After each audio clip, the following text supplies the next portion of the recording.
Muy buenos días para todos los estudiosos del grupo de preceptos, amigos, familia en general. Les habla Mercedes y hoy vamos a tener nuestra clase de la semana que comprenden los capítulos del 30 del libro de Éxodo, del versículo 11 hasta el capítulo 34. Estamos ya en la clase número 21 de 54 porciones que vamos a estudiar, leer, analizar, interiorizar, por supuesto, en nuestro corazón. Y la clase de esta semana lleva por nombre Kitizá. Y esto significa cuando hagas un censo. Esto es lo que significa esta palabra y vamos a iniciar con el primer versículo, hablando el Padre Celestial en Éxodo 30:12, le habla a Moisés y le dice, cuando hagas un censo de los israelitas para contarlos, cada uno dará al Señor un rescate por su persona cuando sean contados, para que no haya plaga entre ellos cuando los hayas contado. Según la promesa a Abraham, no se podían contar los hijos de Israel. ¿Recuerdas Génesis 15:5, donde dice que el Padre Celestial llevó a Abraham afuera y le dijo, mira al cielo, si puedes, cuenta las estrellas, pues esa es la cantidad de descendientes que tendrás. También te recuerdo la cita de Génesis 32:12, donde dice, pero tú me prometiste, ciertamente te trataré con bondad y multiplicaré tus descendientes hasta que lleguen a ser tan numerosos como la arena a la orilla del mar, imposibles de contar. Así que vemos que hay un peligro en contar a los hijos de Israel. Y cuando el rey David intentó hacerlo, en una ocasión, pues vino una plaga sobre el pueblo. Esto te invito a que lo revises en 2 de Samuel, capítulo 24, versículo del 1 al 10, y también en Primera de Crónicas 21:7. Los hijos de Israel tendrán que hacer dos cosas para evitar la plaga. La primera cosa es que cada uno tiene que dar una moneda y así se pueden contar las monedas en lugar de contar al pueblo directamente. La segunda cosa es que esa moneda de plata sirva como un precio de rescate, una expiación para que no venga la plaga por el hecho de ser contados. En el versículo 14 vemos que solo los varones que tenían 20 años o más podían ser contados y salir al ejército. No contaban a las mujeres. Las mujeres no tenían la obligación de pagar este impuesto para el tabernáculo ni de ir al ejército. Cada alma, dice, que tenía un precio de rescate de medio ciclo. Los ricos no pagaban más ni los pobres pagaban menos. Esto nos enseña que cada alma tiene el mismo valor delante del Padre Celestial, no importa el estatus económico que tenga. Este impuesto no se tomó solamente una vez, sino en el futuro también. El medio ciclo servía para el servicio del tabernáculo. La primera vez sirvió para las basas y demás objetos de plata, que lo vamos a ver más adelante, pero aquí te dejo la cita en Éxodo, 38, del 25 al 28. En el tiempo del segundo templo se recordaba anualmente en todas las ciudades en el primer día de Adar, el último mes del año, que cada uno preparaba medio shekel para el templo. La colecta ocurría entre el 15 de Adar, que de hecho hoy es 15 de Adar, y el Rosh Hodesh, es decir, entre el 15 de Adar y el primer día del mes de Nisán. De esto se aprende en qué época vinieron a Yeshua para pedir el impuesto anual del templo. Según lo vemos en el relato de Mateo 17, del 24 hasta el 27. Bueno, pues ya sabemos en qué temporada, en qué época estaban cuando estaban recolectando este impuesto. En Éxodo 30, 18 leemos, harás también una pila de bronce con su base de bronce para el lavatorio. La colocarás entre la tienda de reunión y el altar y pondrás agua en ella. Con ella se lavarán las manos y los pies Aarón y sus hijos. Toma también de las especias más finas de mirra fluida, 500 ciclos, de canela aromática, la mitad, 250, y de caña aromática, 250. De casia, 500 ciclos conforme al ciclo del santuario y 3.7 litros de aceite de oliva. Nosotros sabemos que un ciclo pesaba unos 17 gramos. 500 ciclos serían 8 kilos y medio y un hin corresponde a 4 litros aproximadamente. Así que el peso total de este aceite de la unción sería más o menos 34 kilos, 75 libras. La base de la unción fue el aceite de oliva. Ese fue el aceite base para la preparación de este aceite. Dice en el versículo 25, y harás con ello el aceite de la santa unción, mezcla de perfume, obra de perfumador. Será aceite de santa unción. Y hablarás a los israelitas diciendo, este será aceite de santa unción para mí por todas sus generaciones. Esta unción tenía que durar durante todas las generaciones. Hoy en día no se sabe nada de ella, pero según se tiene entendimiento, fue escondida antes de la destrucción del primer templo. No se derramará sobre nadie, ni harán otro igual en las mismas proporciones. Santo es y santo será para ustedes. Santo significa que ha sido apartado para un uso sagrado exclusivo. Así que esta mezcla solo puede ser usada en el templo. Entonces el Señor dijo a Moisés, toma especias, estacte, uña aromática y gálbano, especias con incienso puro, que haya de cada una igual peso. El gálbano tiene un aroma desagradable. De esto se aprende que los que no son muy honrosos no deben de ser separados, sino incluidos en el grupo para que juntos puedan producir un olor fragante delante del Padre Celestial, así como lo vemos escrito en 1 Corintios 12 del 14 al 27, que te invito a que lo leas con detenimiento. Pero en esta cita, 1 Corintios 12 del 14 al 27, se nos habla que el cuerpo no es un solo miembro, sino muchos. Si el pie dijera, porque no soy mano, porque no soy mano, no soy parte del cuerpo, pues no, no por eso deja de ser parte del cuerpo. Y lo mismo el oído, y lo mismo el ojo. Así que nos habla también este pasaje que no podemos decir no te necesito, ni tampoco la cabeza puede decir no te necesito, no se lo puede decir a los pies. Así que esto tiene relación con lo que podemos leer y con lo que tú vas a estudiar después de que termines de ver este video en 1 Corintios 12, de 14 al 27. Según algunos comentarios rabínicos, se nos dice que había un total de 11 diferentes especias en este saumerio: bálsamo, ónice, aromático, gálbano, incienso puro, mirra y bueno, diferentes tipos. Los nombres de esas especias no son necesariamente los que corresponden exactamente a las palabras hebreas.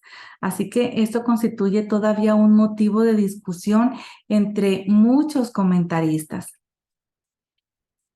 En Éxodo 30, 36, leemos que dice, y molerás parte de él muy fino, y pondrás una parte delante del testimonio en el tabernáculo de reunión donde yo me encontraré contigo.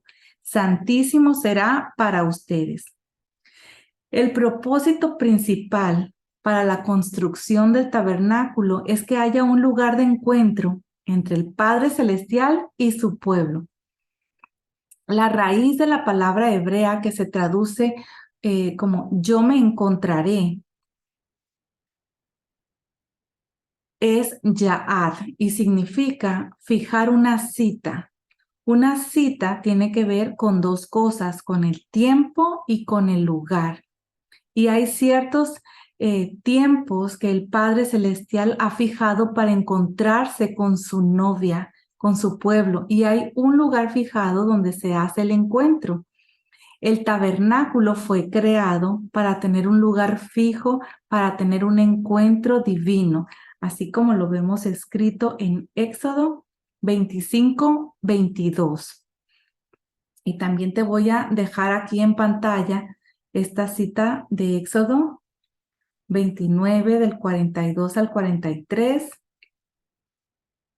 Éxodo 36, Números 17:4, que dice, las pondrás en la tienda de reunión delante del testimonio donde me encuentro contigo. El tabernáculo es llamado tienda de reunión. Esta palabra en el hebreo se encuentra más de 100 veces, aproximadamente unas 140 veces en las Escrituras. Así que esto nos enseña la importancia de tener una relación personal con nuestro Padre eterno. Hay un lugar de encuentro divino. ¿Y dónde está ese lugar en nuestra vida? Bueno, pues en el lugar santísimo, encima del propiciatorio, según lo vemos aquí literalmente en el libro de Éxodo, pero ese lugar de encuentro en cada templo, incluso en el hombre, también existe en nuestra vida y es en lo más íntimo del corazón. Ahí hay un lugar de encuentro entre nuestro Padre Celestial y cada uno de nosotros. El texto que estamos estudiando dice que hay que presentar un poco de incienso delante del testimonio donde nuestro Padre eterno se encuentra con su hijo, con su hija. Así que el incienso simboliza el conocimiento. Lo hemos visto ya esta cita de 2 Corintios 2:14-15.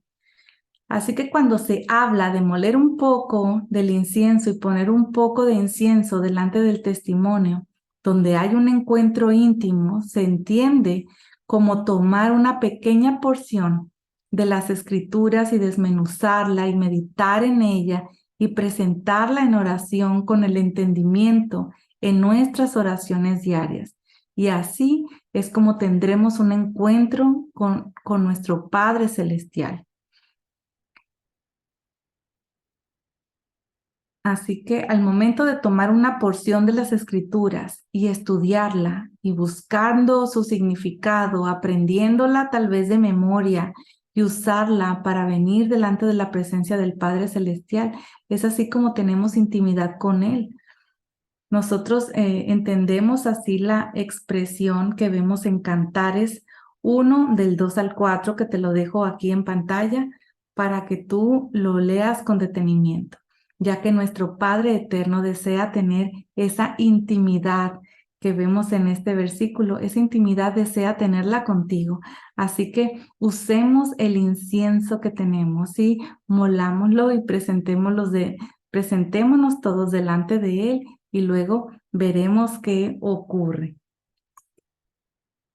En Éxodo 31:2 dice, mira, he llamado por nombre a Besaleel, hijo de Uri, hijo de Ur, de la tribu de Judá. Vemos que Besaleel es de la tribu de Judá y esto simboliza al Mesías y es mencionado por nombre 8 veces en las Escrituras y el nombre de Besaleel significa en la sombra de Dios. Dice el Padre, y lo he llenado del Espíritu de Dios en sabiduría, en inteligencia, en conocimiento y en toda clase de arte. Y aquí aparecen 3 palabras que es sabiduría, inteligencia y conocimiento. ¿Para qué era esto? Para elaborar diseños, para trabajar en oro y en plata y en bronce. De esto aprendemos que cuando el Espíritu de Dios llena a un hombre, no solamente lo eleva, ¿verdad? A las nubes, por así decirlo, sino también le enseña a tratar con las cosas materiales. La Torá, la Escritura, enseña que todas las cosas materiales son buenas. Nada es malo en sí mismo si se usa legítimamente según las instrucciones de las Escrituras en la Torá, como lo vemos en Romanos 14:14 y estas citas que te estoy dejando aquí también en pantalla. Así que es que vemos que la Torá nos enseña cómo elevar la materia a un nivel espiritual, es decir, llevarla a un uso sagrado. La materia puede servir como un punto de contacto entre el hombre y Dios. Y de la misma manera la materia puede convertirse en un punto de contacto con los demonios mediante la idolatría, mediante la adoración de madera, de cosas materiales como la piedra. Ahora, la capacidad espiritual de Bezaleel le hizo trabajar con las cosas materiales para que el Padre Eterno pudiera usar estas cosas y cumplir un fin espiritual por medio de ellas. Hay un propósito divino con todas las cosas materiales.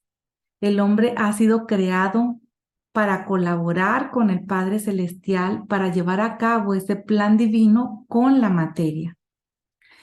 En el tabernáculo, nuestro Padre se encuentra con el hombre a través de los 5 sentidos, los colores, la luz, las formas para la vista, el sonido de los animales, el fuego, con instrumentos también, porque los levitas estaban adorando a través de, pues, del canto, ¿verdad? Con los oídos, etcétera, incluyendo el olfato por el incienso. Y bueno, todo el ser humano estaba involucrado en el encuentro con el Padre Celestial. Así es que un hombre espiritual es capaz de ver la mano de Dios, la mano del Creador en todas las cosas materiales y hacer que la materia, que las cosas materiales cumplan su propósito divino. Pasamos a Éxodo 31:5. En donde leemos, y en el labrado de piedras para engaste y en el tallado de madera, a fin de que trabaje en toda clase de labor.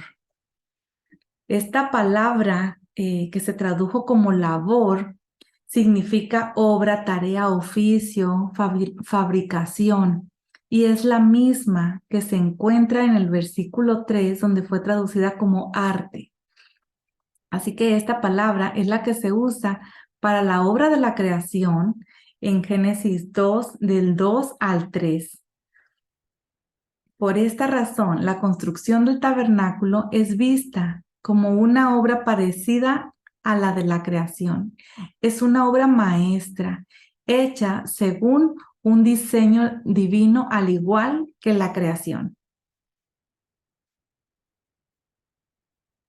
En Éxodo 31:6 leemos, mira, yo mismo he nombrado con él a Aholiab, hijo de Ahisamac, de la tribu de Dan. En el corazón de todos los que son hábiles he puesto habilidad a fin de que hagan todo lo que he mandado. La tribu de Dan es vista como la más humilde, y cuando el Padre Celestial nos pide hacer una obra humanamente imposible, también nos da la capacidad para poder cumplir su llamado de manera sobrenatural por medio de su Espíritu. También el aceite de la unción y el incienso aromático para el lugar santo los harán conforme a todo lo que te he mandado. Es decir, no podían modificar nada, todo tenía que ser hecho exactamente igual al plan que el Padre Celestial había revelado al jefe, ¿verdad? Así que un obrero que ha sido puesto bajo alguien no puede inventar cosas por sí mismo, sino ser fiel al plan que le es presentado por él, por la persona que está no digamos encima, porque no me gusta esa palabra, pero sí la persona que tiene la autoridad para recibir esa instrucción. En este caso, solo el líder, por así decirlo, que recibió una revelación divina y por eso los colaboradores tenían que estar muy cerca de él para poder recibir las instrucciones y obtener la misma revelación. Así vemos que Moisés tenía el plan general que le fue dado del cielo. Bezaleel había recibido el Espíritu de Dios al igual que Moisés. Por eso, pero esto no le dio el derecho de modificar los planes ni de modificar el diseño. Su misión era cumplir el plan que había sido revelado a Moisés. Él no estuvo en el monte, Bezaleel no estuvo en el monte, él no vio el cielo, él no fue elegido para reemplazar a Moisés, sino para cumplir con el plan divino revelado a Moisés. De la misma manera, nosotros no podemos estar cambiando los planes de Dios y estar inventando o amoldándonos al mundo cuando sabemos que nada tiene que ver con lo santo, nada tiene que ver el mundo con la santidad de nuestro Padre Celestial. En Éxodo 31:13 dice, habla pues tú a los israelitas y diles, de cierto guardarán mis días de reposo, porque esto es una señal entre yo y ustedes, por todas sus generaciones, a fin de que sepan que yo soy el Señor que los santifico. En medio de esta instrucción de la obra del tabernáculo, el Padre Celestial introduce un paréntesis, digamos, pero no lo es, pero lo hace con un mensaje de advertencia. Aunque la obra del tabernáculo es una obra divina, no hay derecho para no tomar en serio el mandamiento del día de reposo, el mandamiento del Shabbat. Así que este día tendrá que ser respetado y guardado en medio de una obra tan importante como es la construcción de la tienda de reunión en donde iba a reposar la gloria de Dios. En este versículo está escrito de los Shabbats son del Padre Celestial. Dice mis días de reposos, mis Shabbats. Así que el día del Señor es el Shabbat. Ese es el día del Señor. Te voy a estar dejando unas citas aquí para que tú puedas leerlas con detenimiento y revisar sobre lo que estamos hablando. Cuando aparece la expresión mis o mi en relación con alguna cosa, implica que esa cosa es del Padre Celestial de una manera muy especial. Así que cuando habla de mi arco, por ejemplo, en Génesis 9:13, es porque en el cielo hay un arco completo que es redondo. En Ezequiel 1:28 también habla un poquito de esto. Él dio una parte de su arco a los hombres. Y cuando habla de mis Shabbats, es porque Él tiene el Shabbat en el cielo. Sabemos, ¿verdad? Lo sabemos. Y comparte de su eterno descanso con el hombre una vez por semana. Así que cuando habla de mi pacto, que lo vemos también en Génesis 6:18 y en mi versículo 4 del capítulo 17, es porque su pacto está firme en el cielo y Él comparte ese pacto con los hombres. Cuando habla de mi sacrificio, es porque ese sacrificio está en el cielo y ha sido compartido con los hijos de los hombres. Así que la expresión mi sacrificio aparece solo 2 veces en el Pentateuco. Te estoy dejando las citas aquí en pantalla. Y en ambos casos se refiere al sacrificio del cordero de Pesaj. Y esto nos enseña que hay un cordero de Pesaj en el cielo que fue compartido con los hijos de los hombres. Así que el Shabbat es del Padre Celestial. El Shabbat fue dado a los hijos de Israel de una manera especial, como una señal de haber sido escogidos, de haber sido apartados y santificados. Constituye una de las señales del pacto entre el Padre Celestial y su pueblo Israel. Así que hablando de no cambiar las cosas y no cambiar los diseños porque ya está escrito. Bueno, pues aquí introduce el Padre Celestial esta instrucción de guardar el Shabbat. En Éxodo 31:14 dice, por tanto han de guardar el día de reposo porque es santo para ustedes. Todo el que lo profane ciertamente morirá, porque cualquiera que haga obra alguna en él, esa persona será cortada de entre su pueblo. Durante 6 días se trabajará, pero el séptimo día será día de completo reposo, santo al Señor. Cualquiera que haga obra alguna en el día de reposo ciertamente morirá. La expresión hebrea que se tradujo como el día completo de reposo es Shabbat, Shabbatón. Aquí aparecen esas dos palabras juntas. En las otras fiestas aparece solo una de las dos, Shabbat o aparece Shabbatón. Esto lo puedes ver tú en Levítico 23. Excepto en el día de la expiación, que es el día de Yom Kippur, que también es llamado Shabbat, Shabbatón. Esto te estoy dejando la cita aquí en pantalla. Así que el Shabbat semanal y el día de Yom Kippur, estos 2 días están unidos.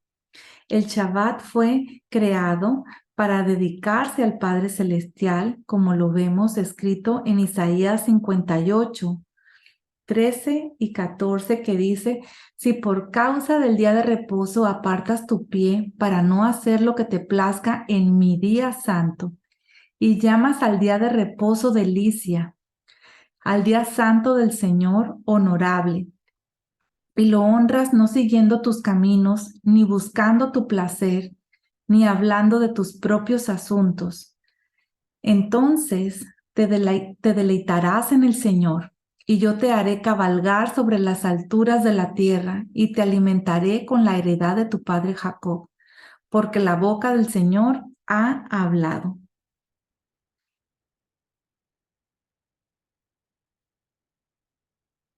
En Lucas 4:16, Yeshua dijo, cuando llegó a Nazaret, donde había sido criado y según su costumbre, entró en la sinagoga el día de reposo y se levantó a leer. Bueno, pues aquí lo vemos una vez más, él guardando toda la Torá sin quebrantarla. Más adelante, en Éxodo 31:16, aquí dice que los hijos de Israel tienen que guardar el Shabbat. Guardar tiene que ver con una actitud de vigilancia, y también dice que los hijos de Israel tienen que hacerlo como un pacto perpetuo en todas sus generaciones. Así que este mandamiento seguirá hasta que pasen los cielos y la tierra, según lo que dice Mateo 5, del 17 al 19.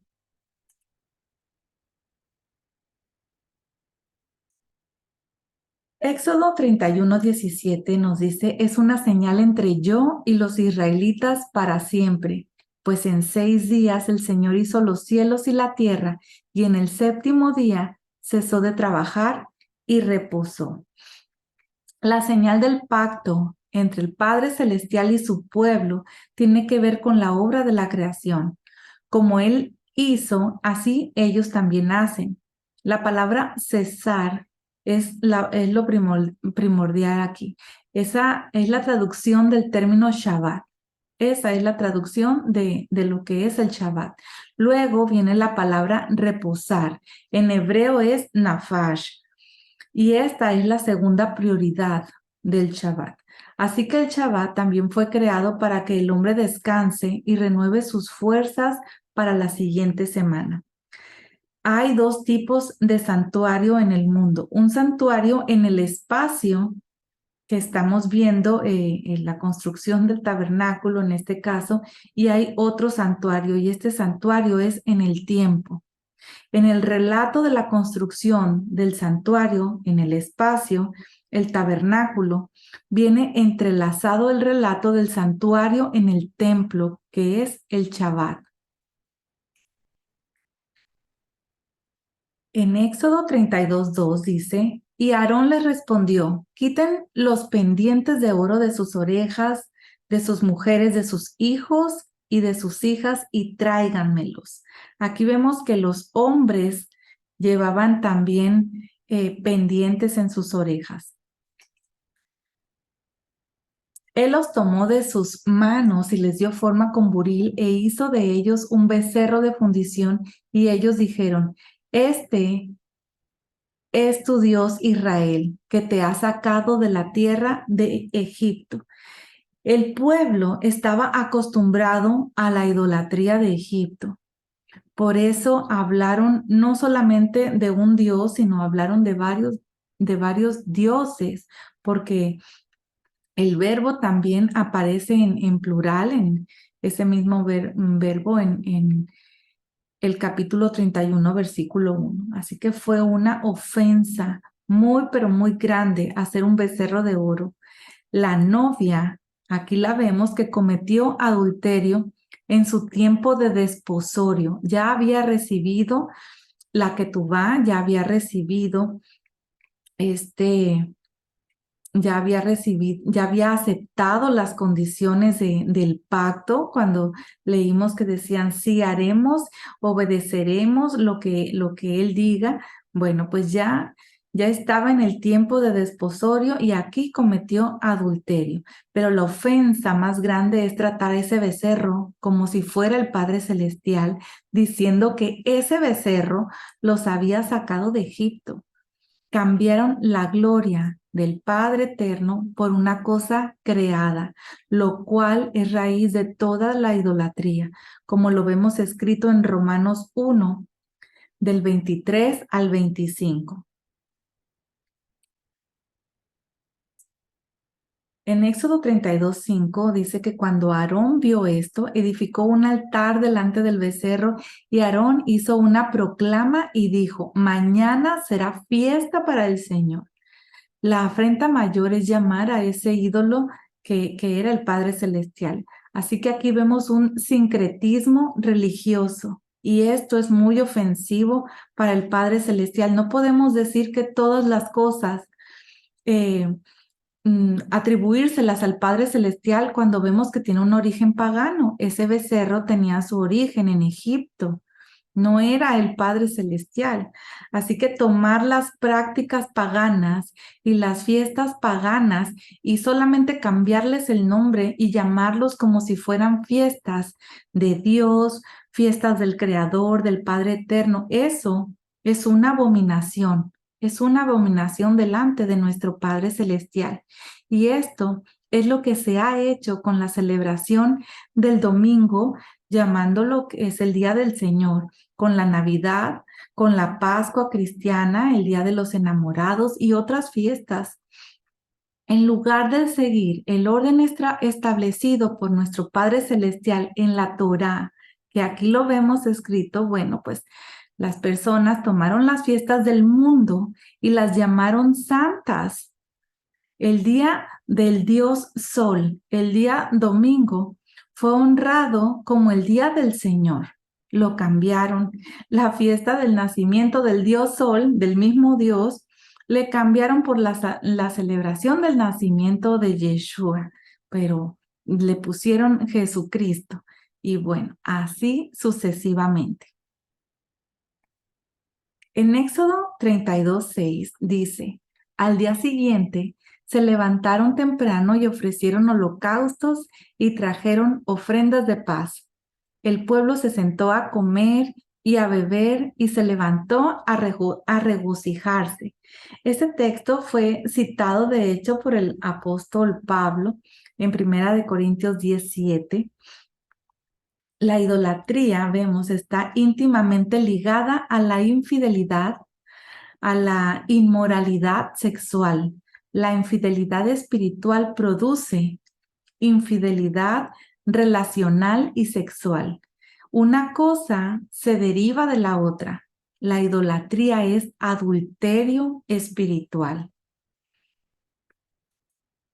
En Éxodo 32:7 vemos que nuestro Padre Eterno no reconoce al pueblo como suyo. Por medio de ese acto de adulterio espiritual, perdió el estatus de ser su pueblo, salió del pacto. El adulterio quebranta ese pacto matrimonial, como lo vemos escrito en Oseas 1:9. También te dejo Oseas 2:2. Discutan con su madre, discutan, porque ella no es mi mujer y yo no soy su marido. Que quite pues de su rostro sus prostituciones y sus adulterios de entre sus pechos. El adulterio rompe el pacto matrimonial. Después de un adulterio ya no son más esposos, así como está escrito en Jeremías 31:32. No como el pacto que hice con sus padres el día que los tomé de la mano para sacarlos de la tierra de Egipto, mi pacto que ellos rompieron, aunque fui un esposo para ellos, declara el Señor. En Éxodo 32:10, el Padre vemos que dice, ahora pues déjame para que se encienda mi ira contra ellos y los consuma, pero de ti yo haré una gran nación. Aquí el Padre Celestial le pide a Moisés que le dejara, y esto significa que le dijo literalmente que no interceda por el pueblo celestial, que no interceda por el pueblo del Padre Celestial. Vemos en Jeremías 7:16.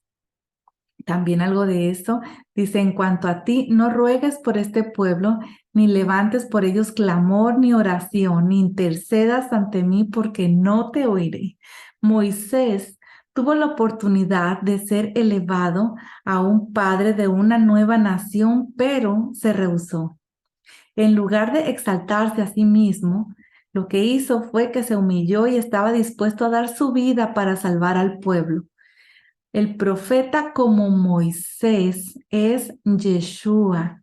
Esto que lo hemos mencionado constantemente, lo puedes buscar en Deuteronomio 18:15, Deuteronomio 18:18. Ese profeta que el Padre Celestial había anunciado que sería así como Moisés. Él tampoco abandonó el pueblo de Israel para convertirse en el origen de un nuevo Israel.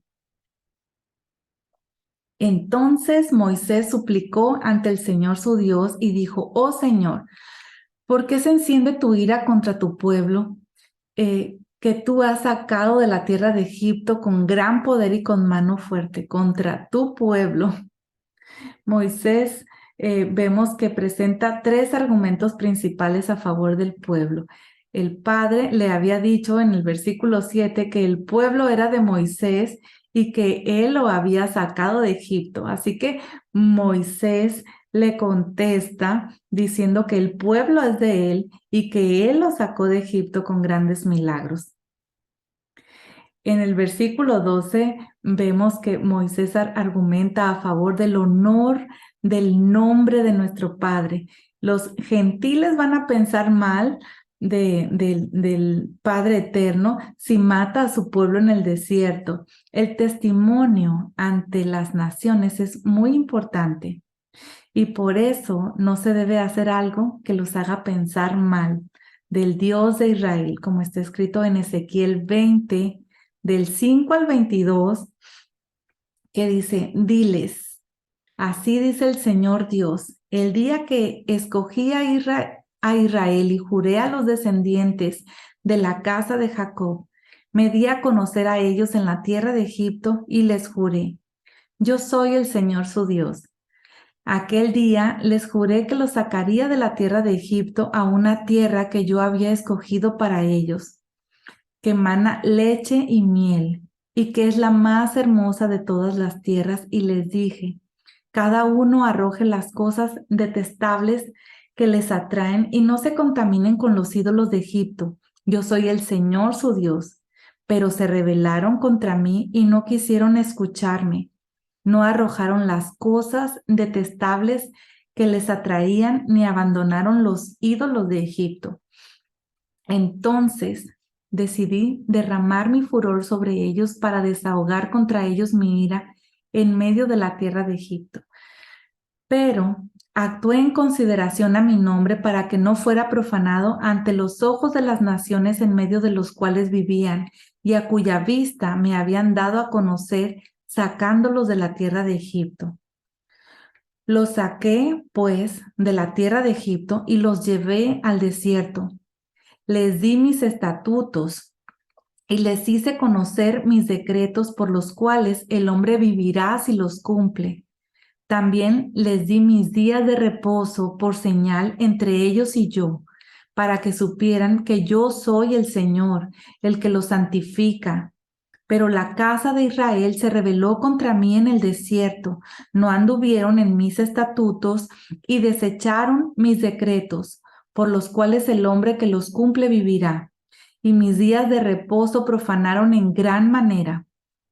Entonces decidí derramar mi furor sobre ellos en el desierto para exterminarlos, pero actué en consideración a mi nombre, para que no fuera profanado ante los ojos de las naciones a cuya vista los había sacado. También les juré en el desierto que no los llevaría a la tierra que les había dado, que mana leche y miel, y que es la más hermosa de todas las tierras, porque desecharon mis decretos, no anduvieron en mis estatutos y profanaron mis días de reposo, porque su corazón se iba tras sus ídolos. Sin embargo, mi ojo los perdonó para no destruirlos y no los hice exterminar en el desierto.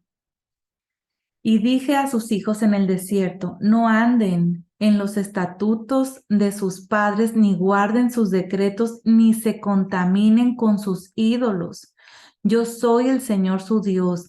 Anden en mis estatutos, guarden mis decretos y pónganlos por obra.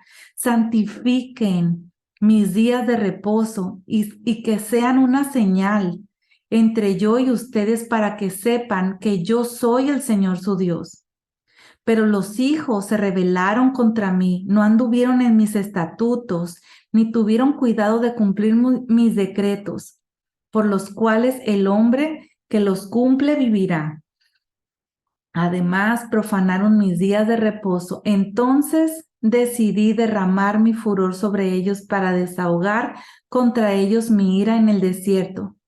Pero retiré mi mano y actué en consideración a mi nombre, para que no fuera profanado ante los ojos de las naciones a cuya vista los había sacado.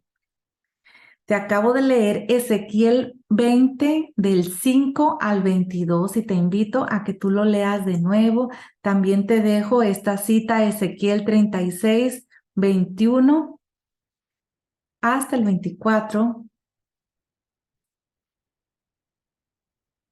Y continuamos con Éxodo 32, 13. Y vemos el tercer argumento en la intercesión.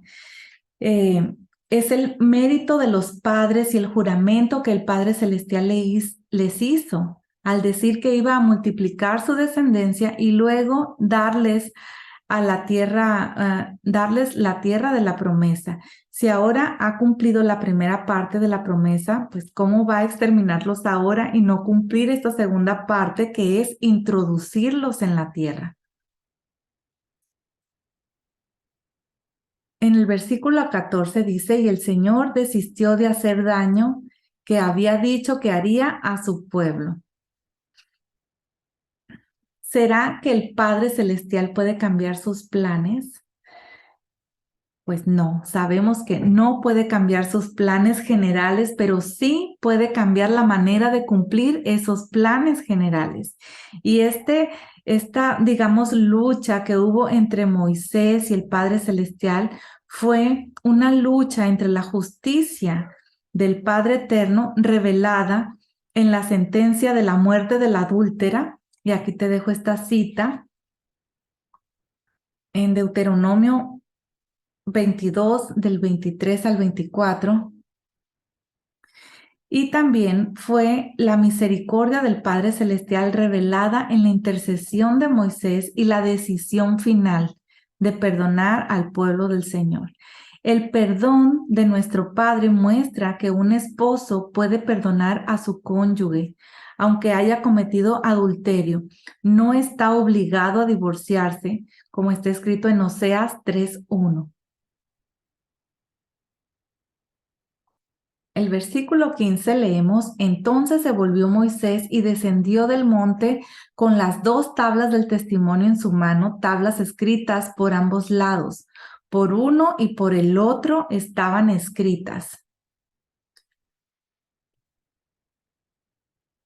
Las tablas eran obra de Dios y la escritura era escritura de Dios grabada sobre las tablas. Esto dice el versículo 16. Y el 17 dice: Al oír Josué el ruido del pueblo que gritaba, dijo a Moisés: Hay gritos de guerra en el campamento.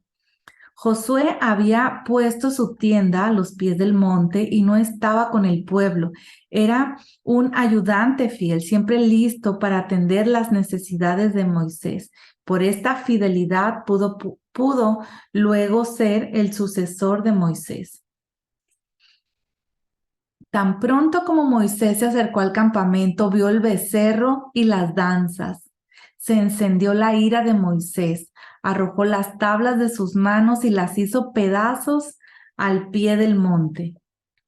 El versículo 20 dice: Y tomando el becerro que había hecho, lo quemó en el fuego, lo molió hasta reducirlo a polvo y lo esparció sobre el agua e hizo que los israelitas la bebieran. Estas son las aguas amargas que se le dan a beber a la mujer adúltera. Lo vamos a ver más adelante. Solo te lo dejo como una referencia. El versículo 25 dice: Viendo Moisés al pueblo desenfrenado, porque Aarón les había permitido el desenfreno para hacer la burla de sus enemigos, se paró Moisés a la puerta del campamento y dijo: El que esté por el Señor, venga a mí. Y se juntaron a él todos los hijos de Leví. La tribu de Leví tomó la decisión de no compartir el acto de idolatría, y cuando todo el pueblo fue invitado a mostrar si estaba a favor del Padre Celestial, los levitas mostraron su fidelidad. Por esta causa fueron elegidos como los nuevos sacerdotes en lugar de los primogénitos. Entonces Moisés dijo: Conságrense hoy al Señor, pues cada uno ha estado en contra de su hijo y en contra de su hermano, para que hoy Él les dé una bendición. Esta consagración implicaba el sacerdocio. Leví había usado su espada para matar a todos los hombres de Siquem, lo leímos en Génesis 34. Su ira fue maldecida por Jacob, lo vimos también en Génesis 49, pero en esta ocasión su celo pudo ser enfocado para un fin sagrado, en perfecta obediencia al Padre Celestial, y por esta razón recibió una bendición. Moisés subió una vez más para ponerse entre el Padre Celestial y el pueblo como un medio expiatorio. Dice el versículo 32, pero ahora si es tu voluntad, perdona su pecado, y si no, bórrame del libro que has escrito.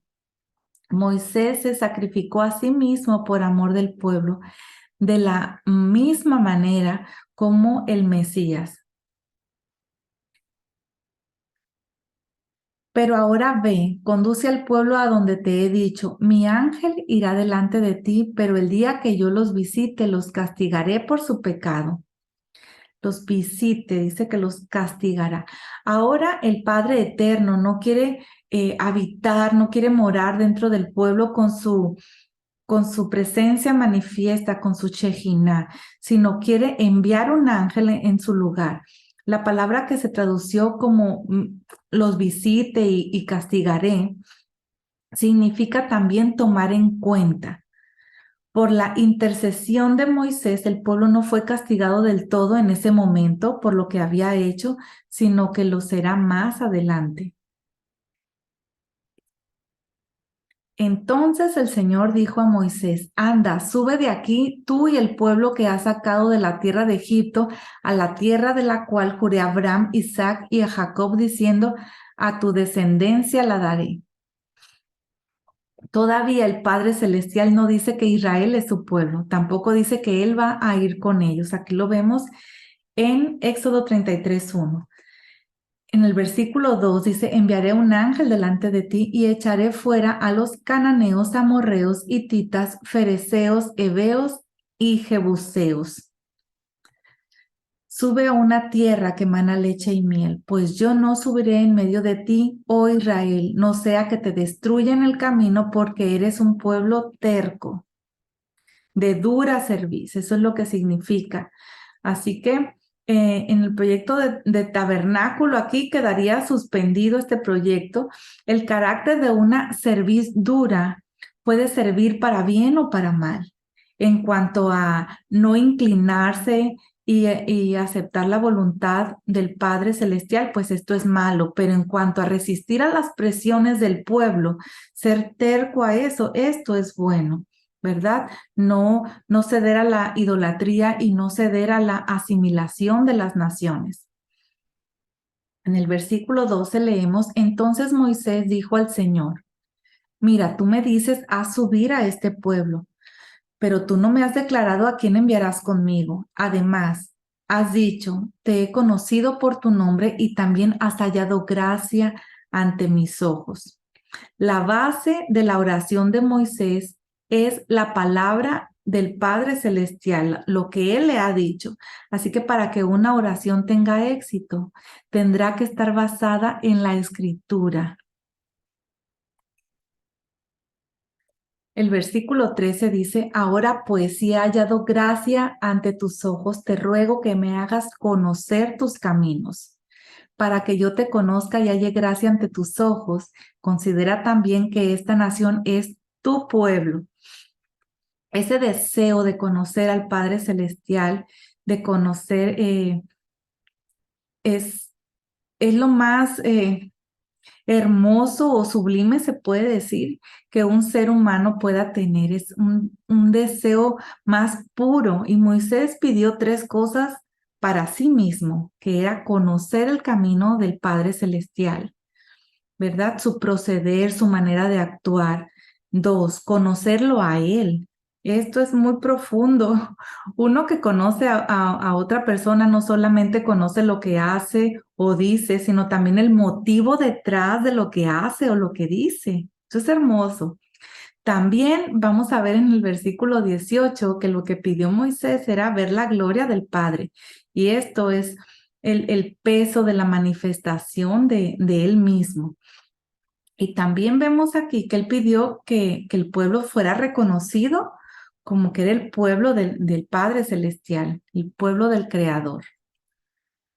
Mi presencia irá contigo y yo te daré descanso. Esto fue lo que le contestó el Padre Celestial. Aquí el Padre promete que su presencia, literalmente su rostro iba a ir con Moisés. A partir de ahora, el trato que el Padre tiene con su pueblo es en relación a Moisés. Como Moisés halló gracia, el pueblo halló gracia. Versículo 16. Pues en qué se conocerá que he hallado gracia ante tus ojos, yo y tu pueblo. ¿No es acaso en que tú vayas con nosotros para que nosotros, yo y tu pueblo, nos distingamos de de todos los demás pueblos que están sobre la superficie de la tierra? Vemos que la gracia dada a Moisés es pasada al pueblo. La palabra gracia significa, aparte de gracia, belleza, significa favor, aprecio. La raíz de esta palabra es Hanan y significa inclinarse para mostrar benevolencia a un inferior, compadecerse, conceder un favor. Esta palabra aparece 6 veces en este contexto y la primera vez que aparece en las Escrituras es en Génesis 6:8, donde está escrito que Noé halló gracia ante los ojos del Señor. Comentarios rabínicos dicen que Noé fue salvado no porque lo merecía, sino porque halló gracia. Moisés halló gracia a los ojos del Padre Eterno y el pueblo de Israel recibió el perdón por el pecado del becerro por medio de la gracia. Y el pacto fue renovado a base de esa gracia, porque hay unas segundas tablas. Así que según esta porción de estudio de esta semana, hallar gracia ante los ojos del Padre Celestial implica 5 cosas. La primera, conocer los caminos del Padre Celestial. Conocer el Padre Celestial. Caminar con el Padre Celestial. Distinguirse de todos los pueblos de la tierra y obtener el perdón del Padre Celestial. Allí te dejo los versículos. Entonces Moisés dijo, te ruego que me muestres tu gloria. Aquí está este versículo que fue también lo que pidió Moisés, ver la gloria del Padre Celestial. La palabra hebrea para gloria es kabod, significa peso, carga, honor, importancia, majestad. Moisés pidió ver la gloria del Padre Celestial y él responde hablando de la bondad. Muéstrame tu gloria, y el Señor le responde, yo haré pasar toda mi bondad delante de ti. Wow, la gloria del Padre Eterno es toda su bondad. Ver su gloria es ver la esencia de su bondad. En el versículo 20 parece ser que toda esa bondad está expresada en el rostro del Padre. Moisés no podía ver el rostro del Padre Celestial, lo cual corresponde a toda su bondad y toda su gloria, solo podía ver la espalda de toda esa bondad. El rostro del Señor transmite luz, misericordia y paz, según lo vemos escrito en Números 6, 24 al 26. Y añadió, no puedes ver mi rostro porque nadie me puede ver y vivir. Los ángeles de Dios están viendo su rostro continuamente, como lo vemos escrito en Mateo 18:10. Después de la resurrección, seremos capaces de ver el rostro de nuestro Padre Celestial, como está escrito en Mateo 5:8, Apocalipsis 22:4. El infinito, el eterno, no tiene cuerpo y por lo tanto no tiene rostro. La Torá habla el idioma del ser humano y por eso la expresión rostro tiene que ver con la mayor revelación que existe de nuestro Padre Celestial en este mundo. Entonces el Señor dijo, hay un lugar junto a mí y tú estarás sobre la peña. Hay un lugar junto a mí. Cerca de nuestro Padre Celestial hay un lugar para Moisés. En realidad hay un lugar para cada uno de nosotros cerca de nuestro Padre. Ningún otro podrá ocupar ese lugar que el Padre Celestial tiene preparado para ti. Solamente tú lo puedes ocupar y si no ocupas ese lugar va a quedar vacío. Nuestro Padre te espera cada mañana en ese lugar para que te presentes allí delante de Él junto con otros miles de su pueblo. Sabemos que la peña simboliza al Mesías. Para poder estar delante de nuestro Padre Celestial tienes que estar puesto sobre el Mesías, porque Él es el fundamento sobre el cual podemos estar cerca de nuestro Padre Celestial. Y sucederá que al pasar mi gloria te pondré en una hendidura de la peña y te cubriré con mi mano hasta que yo haya pasado. Después apartaré mi mano y verás mis espaldas, pero mi rostro no se verá. Cuando la Escritura habla de que nuestro Padre Celestial se manifiesta como si fuera un hombre, se entiende en el judaísmo tradicional como una manera metafórica de hablar de sus diferentes cualidades. Moisés pidió ver la gloria y el Padre Celestial habla de su rostro. Así que la gloria, una cosa abstracta, es comparada con el rostro, que es una cosa concreta.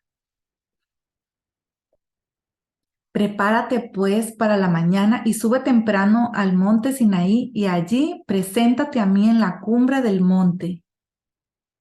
Esto es lo que el Padre espera de cada uno de nosotros, como lo acabo de comentar, que nos preparemos de mañana y subamos al monte a orar y tomemos ese lugar que ya está preparado para cada uno de nosotros sobre la roca, junto al Padre Celestial. Y el Señor descendió en la nube y estuvo allí con él mientras éste invocaba el nombre del Señor. Cuando te presentas ante el Padre Celestial de mañana, Él se acerca y está contigo para escuchar tus alabanzas y tus oraciones. Este texto en el hebreo es ambiguo. De hecho, está traducido en diferentes Biblias, lo ves escrito de manera diferente porque no se sabe bien quién proclamó el nombre del Padre Celestial. Si fue Moisés a través de una revelación por la presencia del Padre o fue el mismo Padre Celestial. Hay rabinos que creen una cosa y hay otros rabinos que creen otra cosa. Entonces pasó el Señor por delante de él y proclamó: el Señor, Dios compasivo y clemente, lento para la ira y abundante en misericordia y verdad, que guarda misericordia a millares, el que perdona la iniquidad, la transgresión y el pecado, y que no tendrá por inocente al culpable, que castiga la iniquidad de los padres sobre los hijos y sobre los hijos de los hijos hasta la tercera y cuarta generación. Esto que estamos viendo en pantalla son los llamados 13 atributos de misericordia. Y te los voy a desglosar aquí en pantalla para que tú tomes tu tiempo y puedas revisarlo detalladamente, con mucho detenimiento. Te lo estoy poniendo en el idioma original y también la traducción en el español. Estos son los 13 atributos de misericordia. Cuando el Padre Celestial toma en cuenta el pecado de los padres sobre los hijos, se refiere a los hijos que prosiguen en el pecado de sus padres, porque si el hijo se arrepiente, será perdonado y no le vendrá el castigo del pecado de sus padres, como lo vemos escrito en Ezequiel 18, que esta es una tarea para ti, que puedas leer por completo Ezequiel capítulo 18. Éxodo 34:8 dice que Moisés se apresuró a inclinarse a tierra y adoró. Esta es la respuesta adecuada del hombre ante la gloria y la bondad de nuestro Padre Celestial. Y dijo: si ahora, Señor, he hallado gracia ante tus ojos, vaya ahora el Señor en medio de nosotros, aunque el pueblo sea terco, perdona nuestra iniquidad y nuestro pecado y tómanos por posesión tuya. Moisés se basa en la revelación de los 13 atributos de misericordia para pedir perdón a favor del pueblo. Así es que no solamente nos basamos en la escritura, sino en la revelación que tenemos de esta palabra del Padre Celestial. Entonces Dios contestó: voy a hacer un pacto delante de todo tu pueblo, haré maravillas que no se han hecho en toda la tierra ni en ninguna de las naciones, y todo el pueblo en medio del cual habitas verá la obra del Señor, porque es cosa temible la que haré por medio de ti. Aquí vemos que el pacto es renovado, pero Moisés es el receptor del pacto y el pueblo es el beneficiario. Efectivamente, el pueblo transgredió y rompió el pacto. Y aquí estamos viendo que se renueva el pacto. Repito, el pacto es renovado, pero Moisés es el receptor del pacto y el pueblo es el beneficiario. De manera similar, el pacto fue renovado con el Mesías y por medio de él con todos los que están en él. Cuídate de no hacer pacto con los habitantes de la tierra donde vas, no sea que esto se convierta en tropezadero en medio de ti. Josué fue engañado y falló al cumplir esta orden. Puedes revisarlo en Josué 9. 3 veces al año se presentarán todos tus varones delante de Dios, el Señor, Dios de Israel. Aquí vemos estas veces, estas convocatorias, la vamos a ver en detenimiento en Levítico 23.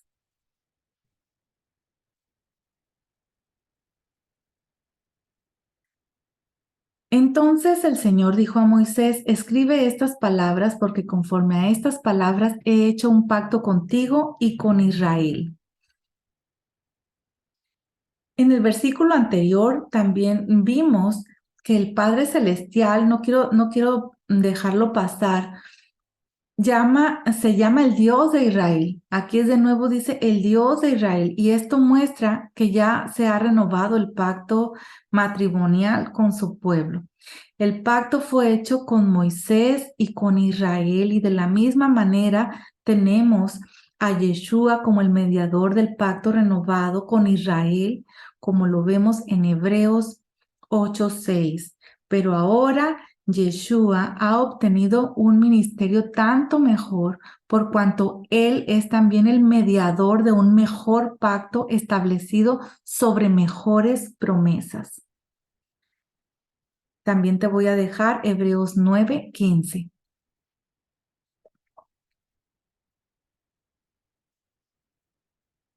Cuando Moisés descendía del monte Sinaí con las 2 tablas del testimonio en su mano, al descender del monte, Moisés no sabía que la piel de su rostro resplandecía por haber hablado con Dios. Según se habla, Moisés volvió a los hijos de Israel el día 10 del 7º mes, según la tradición, y ese día fue establecido como el gran día del perdón, que es Yom Kippur. El Padre Celestial prometió hacer cosas tremendas con Moisés. Y esta fue la primera. Su rostro brillaba por haber hablado con Dios. De manera parecida, la piel de Yeshua fue transformada en el monte. Lo vemos en Mateo 17, versículo 1 y 2. También te voy a dejar otras citas aquí, por ejemplo, Daniel 12:3. Mateo 13:43. Filipenses 3:21 dice: el cual transformará el cuerpo de nuestro estado de humillación en conformidad al cuerpo de su gloria, por el ejercicio del poder que tiene aún para sujetar todas las cosas a él mismo.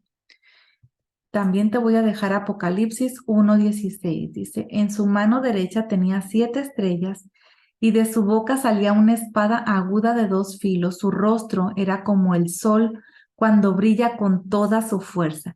El fin de la gloria que resplandecía en el rostro de Moisés es el Mesías, como lo vemos escrito en 2 Corintios 3:7-18, que dice: y si el ministerio de muerte, ¿verdad?, para los hombres mortales, grabado en letras de piedra, fue con gloria, de tal manera que los hijos de Israel no podían fijar la vista en el rostro de Moisés por causa de la gloria de su rostro que se desvanecía, ¿cómo no será aún con más gloria el ministerio del Espíritu?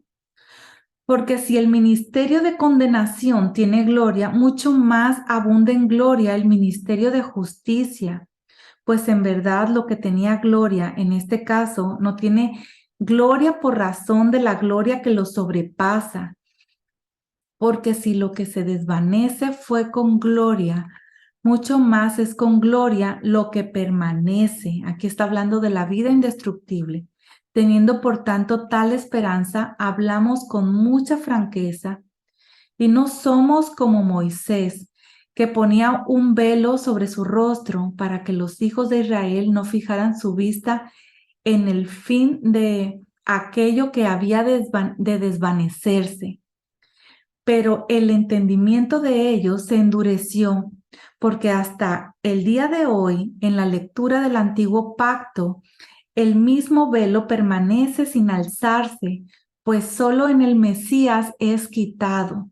Esto significa que hace falta que reconozcan que el Mesías ya ha llegado. Y hasta el día de hoy, cada vez que se lee a Moisés, un velo está puesto sobre sus corazones, pero cuando alguno se vuelve al Señor, el velo es quitado. Ahora bien, el Señor es el Espíritu, y donde está el Espíritu del Señor hay libertad. Pero nosotros todos, con el rostro descubierto, contemplamos como en un espejo la gloria del Señor. Estamos siendo transformados en la misma imagen, de gloria en gloria, como por el Señor, el Espíritu. Y familia, hasta aquí la clase de esta semana. Espero que la hayan disfrutado, que sea de provecho también para sus vidas. Quiero agradecer muchísimo a todos ustedes por compartir este video para que pueda llegar a más personas. Y te recuerdo que también puedes darle like a este video, suscribirte a este canal, integrarte con nosotros en cualquiera de los 2 canales que tenemos en Telegram. Y como siempre te voy a dejar la información en la caja de descripción. Y quiero dar en este momento un agradecimiento especial a Heidi Hernández por su valiosa colaboración para la realización de esta clase. Muchísimas gracias, Heidi, que el Señor te bendiga. Y bueno, de mi parte y por hoy es todo. Me despido enviando saludos, besos y bendiciones a cada uno de ustedes. Nos vemos con el favor de Dios la próxima semana, que estaremos con nuestra siguiente clase. Bendiciones para todos. Bye bye.